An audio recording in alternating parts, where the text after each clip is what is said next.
This will be the third talk in a series on the Four Noble Truths,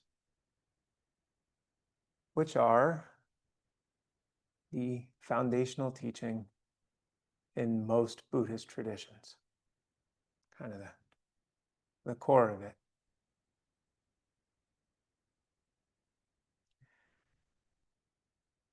Two times ago that I taught, I don't know how many weeks it was, we started with Noble Truth number 1, which and this, just a little quick side note, this is insight meditation.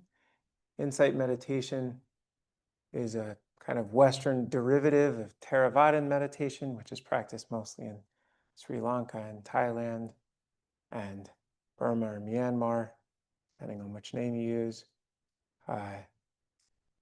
That branch of Buddhism sort of connects to a body of text called the Pali Canon. Pali is a language like Latin used to preserve religious teachings. Nobody speaks it. That's kind of the thread here. So most people in the insight tradition fairly familiar with Pali texts, either have studied with teachers in one of those 3 countries or studied with Western teachers who studied teachers in those 3 countries. That's what I'm doing here. Just a little orientation. Right? It'd be like not knowing whether you were in a Baptist church or at a Catholic mass, right? So just helpful to sort that out.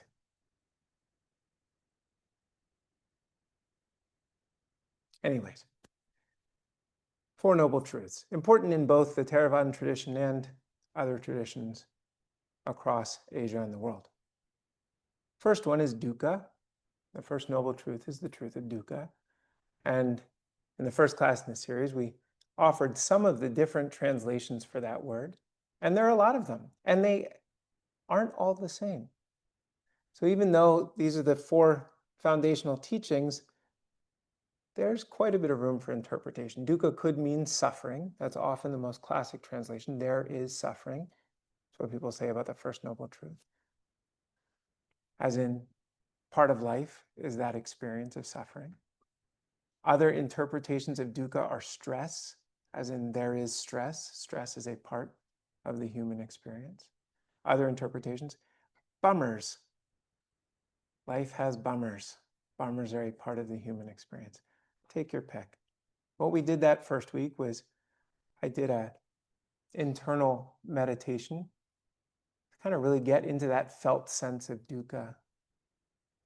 And I have that talk and meditation posted if anybody wants to go back and listen to that. Just that feeling of, and dukkha has an end, right? So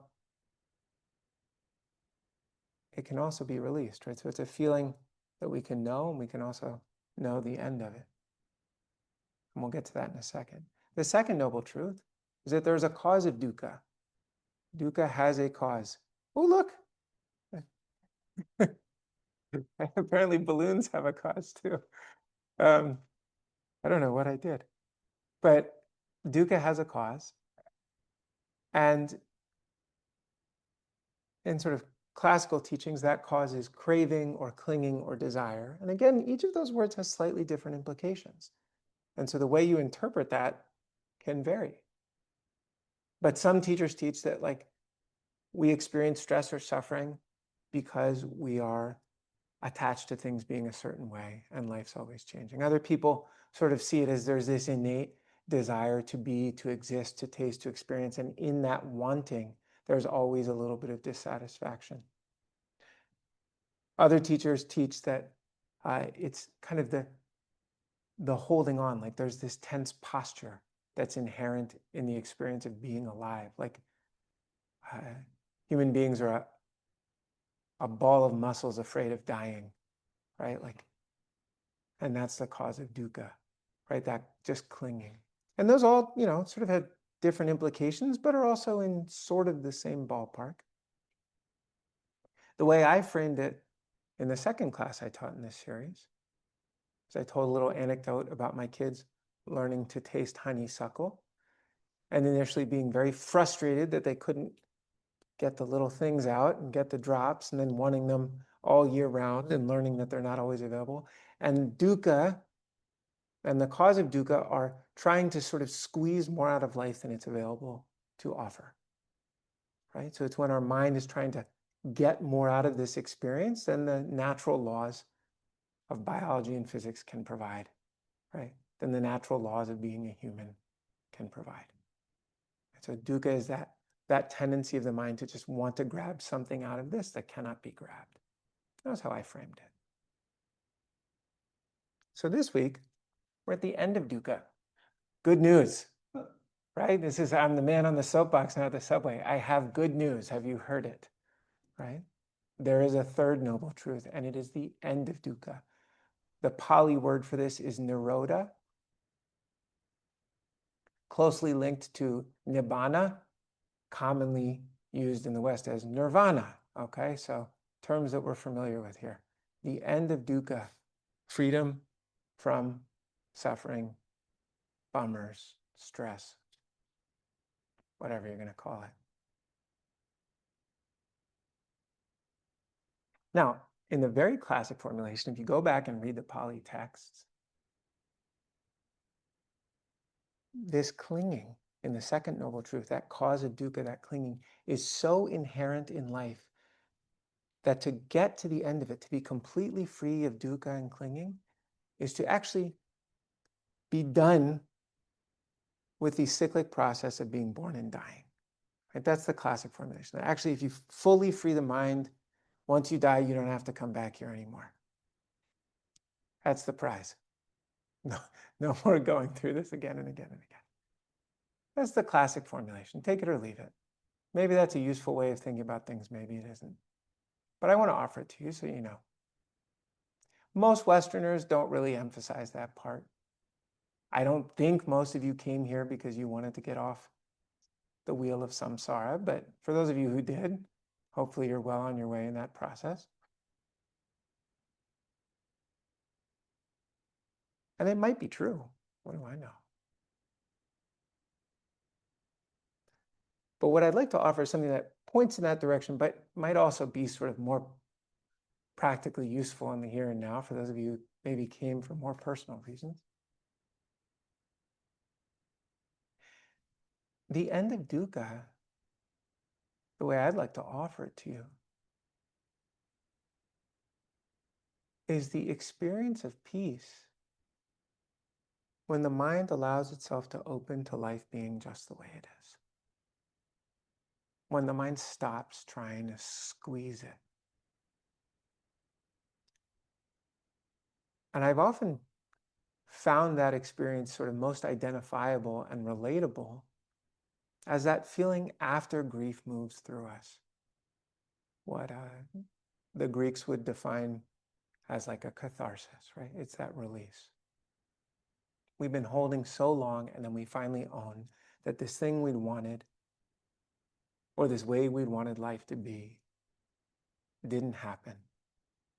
And it hurt, and it was sad. Oh. And there's a sinking and a heaviness, and then there's something very quiet and still that comes after. That's not the only way we can experience the end of dukkha, but that's one way that most people can relate to. We've gone through that process. And so you can kind of, you know that feeling when the mind gets kind of quiet and the senses get a little more perceptive after you've kind of said, okay, this is how it is. The end of dukkha, that release.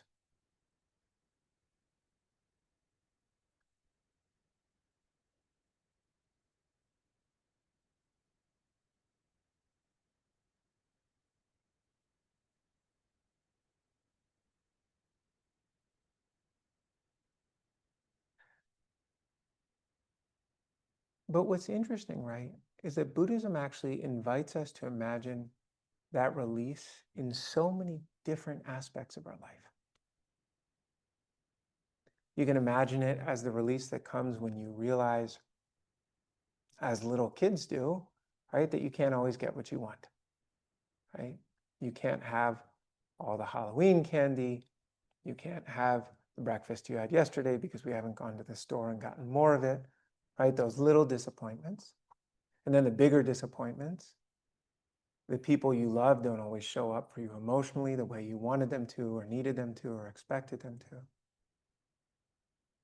The career aspirations you had might be somewhat fulfilled, totally fulfilled, and then fall apart, never fulfilled.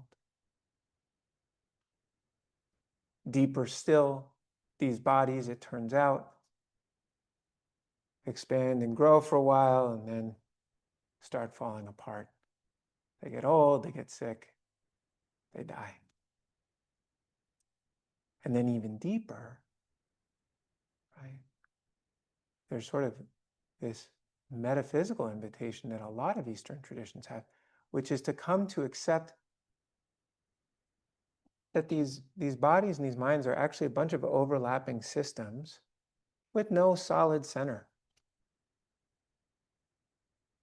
And sort of seeing that there's nothing that you could point to in any of this that's a stable I or me, and that there's a release that comes with seeing that too.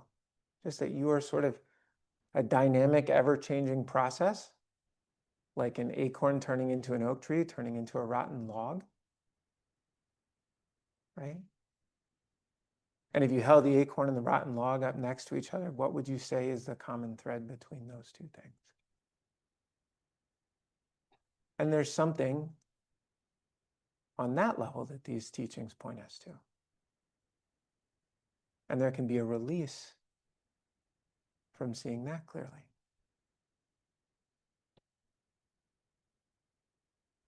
And so the way I'm framing it for you, there's sort of different levels of the end of suffering. There's the everyday level, there's sort of the arc of life level, and then maybe there's even this deeper spiritual, metaphysical level of understanding Nirodha. And the Buddha talked about it too, that you could get it intellectually, right? Maybe what I just said about the acorn and the oak tree, you're like, yeah, I get that. But when I said it, did you suddenly feel completely released? Was everything you came here for granted in that moment? Did you find your body just kind of opened up and you felt free of the burden, right? So there's the level of getting it up here, but then there's actually, the Buddha talked about a sort of deeper level of understanding down in your gut, down in your bones.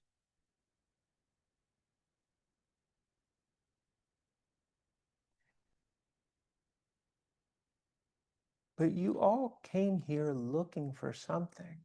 And I don't want to skip past that, right? Like, the Third Noble Truth is really important because it's like the pharmaceutical ad, right? Where I'm telling you, this is what you get. This is why it's worth coming into this little room or signing on to Zoom and sitting here with your eyes closed for half an hour and listening to me talk and then talking. Like, you came here for something, right? You could kind of think of what we're doing here as your own personal clinical trial. And part of what I think draws people to this, I'm imagining, is that maybe you either started to notice something feel better inside of you, or even before that, you saw somebody who was doing this, and it seemed like maybe they had something you wanted. They'd started taking the pill and telling you, oh, this is a little better way of living.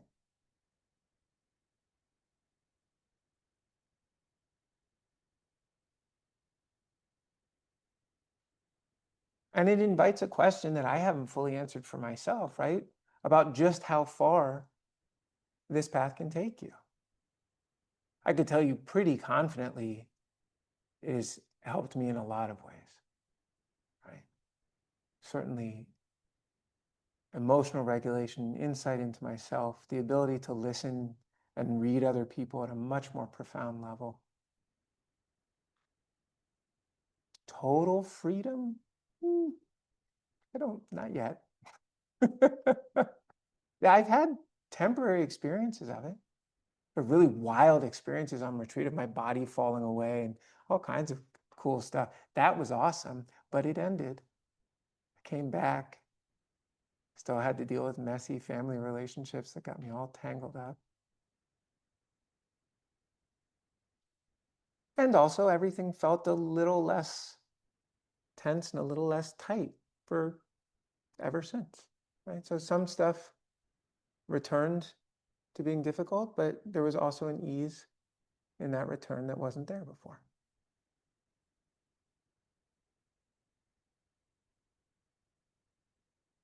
Side effects may include cramping in your legs, lots of time sitting in a quiet room, wondering if this is worthwhile. And as far as complete enlightenment, I have no idea. There is no, like, the Buddha doesn't really count because you can't find the Buddha. The texts are too old. They've been edited and rearranged and, you know, just like the Bible, used for various historical purposes and social purposes, right? So you're sort of sifting through this massive, complicated historical record, trying to figure out who actually said what and who you can attribute it to. And you can get a general sense. There's some really precise meditation instructions there that are excellent, that you can follow, and they will do exactly what they say, which is one nice thing about Buddhist texts. You can really put them to the test. But the enlightenment bit, the complete freedom bit, the difficult thing is we don't have the living example of the Buddha here. And I haven't met anybody yet who necessarily meets the criteria laid out. And those criteria are a little fuzzy. Some of the texts say that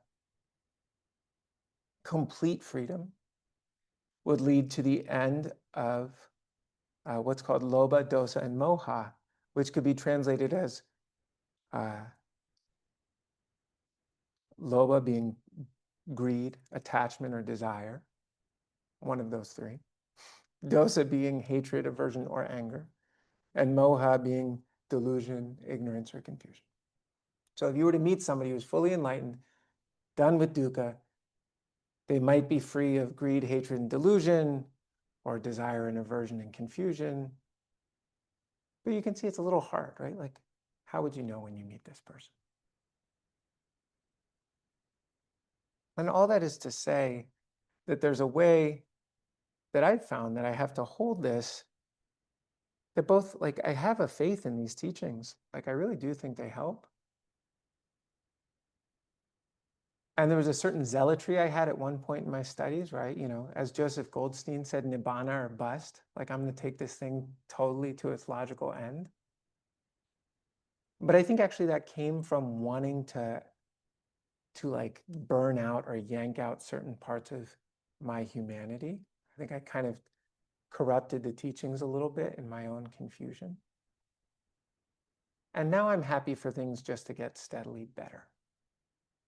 So that's the best I can offer you about the end of suffering. That in my experience, things have gotten steadily better. My life's better than it was. It's still got problems. I sent an email that was a little sharply worded today. I wish I could take a couple of those sentences back. But you know what?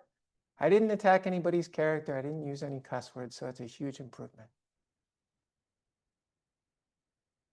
Huge.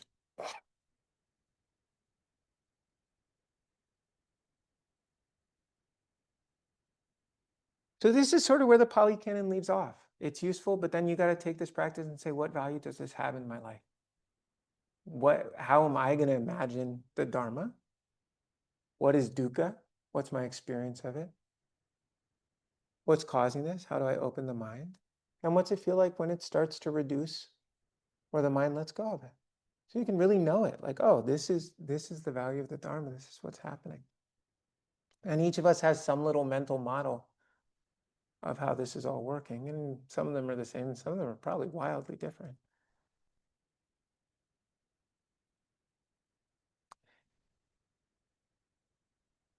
George Saunders, any of you know him? He wrote Lincoln in the Bardo and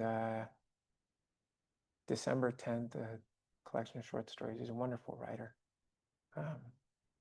But he got turned on to meditation, he said, because he